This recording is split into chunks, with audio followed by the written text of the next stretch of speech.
Greetings, dear, precious, magnificent, beautiful, eternal, divine, spirit, soul that you are. And these are just words. Words can never tell the truth about who you are. There's thinking beings and knowing beings. Now, my topic. Convenience is a trap. You have to, when you are an observer and you are a witness, you learn a lot. Because your own inner vision and your own outer vision is a place where you're free of, in a sense, hypnotic trances, free of mindsets that the general public, so to speak, has all believed and been trained to believe and programmed to believe and hypnotized to believe is the truth about them. And this whole trap of convenience. If you take a look at a convenience store, there's nothing in there that you could actually eat or drink. You can't. All of it is poison. All of it has processed to the hilt. All of it has bad sugars in it. Everything in there. And you think people that are out there on the road, and I remember taking a road trip, and you have to take your own food. You have to bring it because there's nothing out there. And then what happens is, in convenience, it's also why people have to go to the gym, you might say, to work out. And then they have to hire people to clean their house and their yard. And that means you have to work extra hard, too, because it's the cool thing. You got to be, trendy. You got to be with it. You got to, be all of this. The act. You got to put on the act, the role that you're playing. So each time we go for something convenient, and it's very simple. It's like, oh, you don't want to really vacuum your house, so here's an automatic vacuum that'll go on that you don't even have to. It'll just do it yourself. So it sells us these contraptions, and it's like when you do your own housework, you bend down on the floor, you scrub underneath, you stretch. And all of these things, you're working your body. You don't need to go to a gym because you're a home yogi, a yogini. I mean, you're like going barefooted. Okay, so it's I look at how many pairs of shoes that I used to have, and all of that leather is taken off the body of a tortured, murdered animal.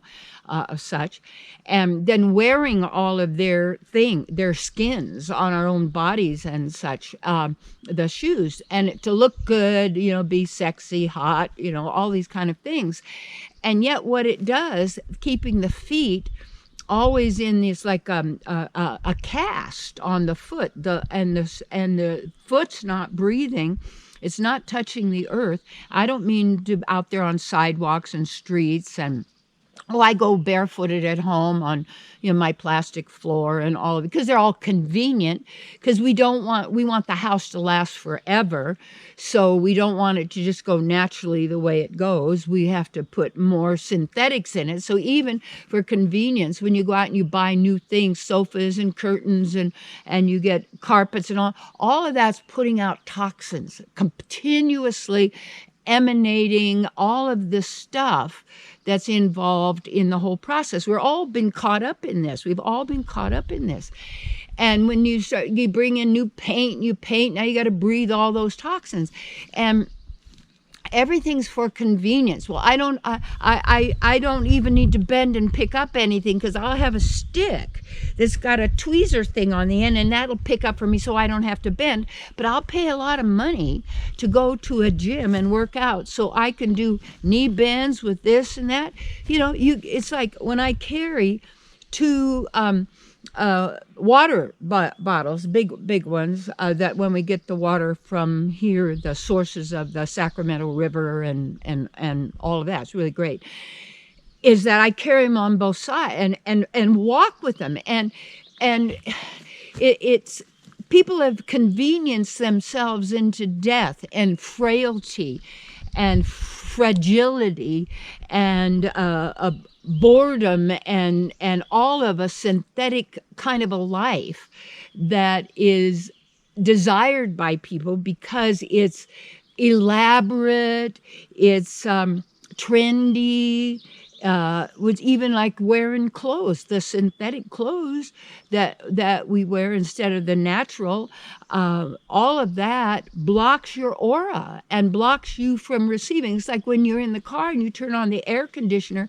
because it's just a little, little hot outside. I don't want to experience any heat, So you turn that on, you're not getting the vitality that comes naturally from the air and the light and all of this. You're getting, it's going through the car. It's going through the filter. Okay, who made the filter? What's it made from? What's all the stuff that had to go before that filter got right there in the car? Okay, and I know there's times when that needs to happen, but what happens is a whole life of convenience, and you go to a convenience place and everything's convenient, so you don't have to do this, so that you have more time to work, to try and fear and be in worry and go out there and try and make more and more money and more and more success, so you fit in, so you're okay, so that you're normal and you have friends and they all like you and all of this. For what? But yet people are sick. Well, there's no cause for it because there's no money in health. You know that. There's only money in sickness. And if you take a look at all of the jobs, all of the stuff going on that has to do with sickness, illness, hatred, and you get people out there hating people in the world, whether they're the leaders or whoever these people are, and you hate them, is that you knock yourself off. You are damaging yourself by your own sound vibration, by your own concepts, and we're going to talk about that in the next video, of that. And then thinking, well, everything's convenient. I remember when one of my students wanted me to get a cell phone immediately when they came out. And all of a sudden I had to I signed a contract for $150 a year or something, or 2 years. I couldn't even get out of it, and I never even used it or wanted it, because the only person I was going to talk was a couple of people, so that then when you're driving in the car, you don't have to be bored, so that you can do on the phone and stuff. And now you have people so addicted to phones, so addicted to technology, like they're never going to give it up. It's the end of them. They have no idea what all of this vibration does to control what? Your mind. What you think, what you say, what you do, what you feel, who you are, what you believe. And it is such a massive overlay. And I cannot tell you everything when we do these kind of sessions. There is so much, and it also is so simple. And yet it takes your own courage and your own willingness to cast off all of this trappings that actually do not empower you, that are not really convenient at all, because of what the effect is going to be. And there is in this world this cause and effect, and people would call that karma, and there is the divine does not punish you. That to me is so unbelievable. To believe that the divine source, our beloved partner, punishes people, because that doesn't exist. The divine is always the divine, and is always loving, because there is no microcosm in the macrocosm. That does not exist. That there is in the micro, a person's perceiving the macro, because it makes it's a fictitious. It's an overlay. It is not the truth. And you are the absolute, and all is possible for you. So when we stop the convenient thing, and the next product that's going to be convenient, the next thing, you see them at yard sales, you see them out there with the new thing, that you're not responsible for the economy. You're not responsible for the money system that is going on. And also the word responsible means you have the ability to respond. I don't have to respond to anybody or anything. That's your choice. So that I would say that you have to own yourself. Anyway, take a look at how much is in your life is for convenience. It's easy. And this one person was so excited I was talking with that she had a car that would actually stop and prevent an accident. And then she has a fridge that is going to tell you what food is. This is insane. This is outsane. It is the convenience that the next technology, the next thing to be able to have it so you can be, it's like, and they buy these huge grills so they can barbecue the tortured dead flesh of animals on there to eat it with the sauce. And you take a look. Oh, it's convenient. You don't have to cook it here.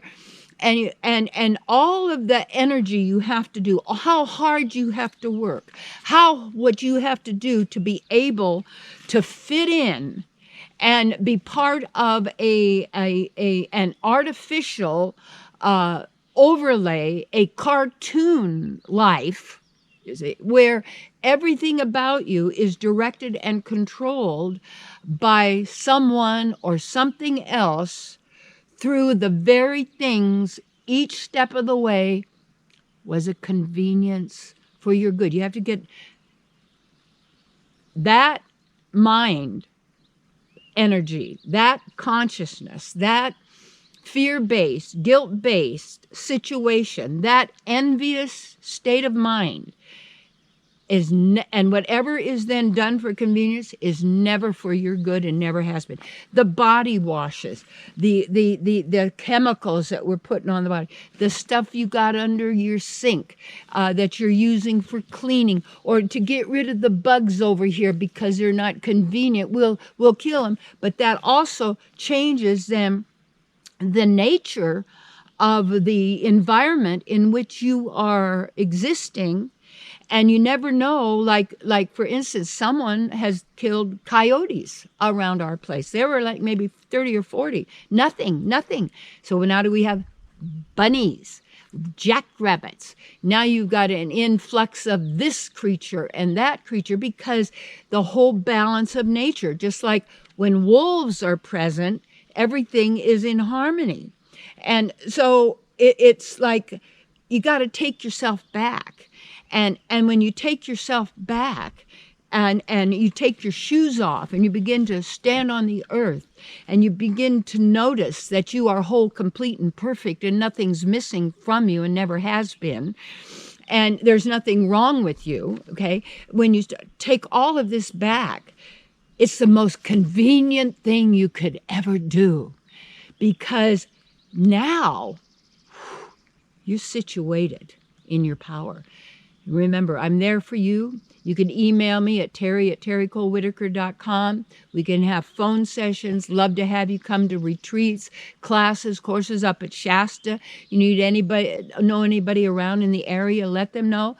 And hey, great things are happening. Absolutely. Because the greatness is with you.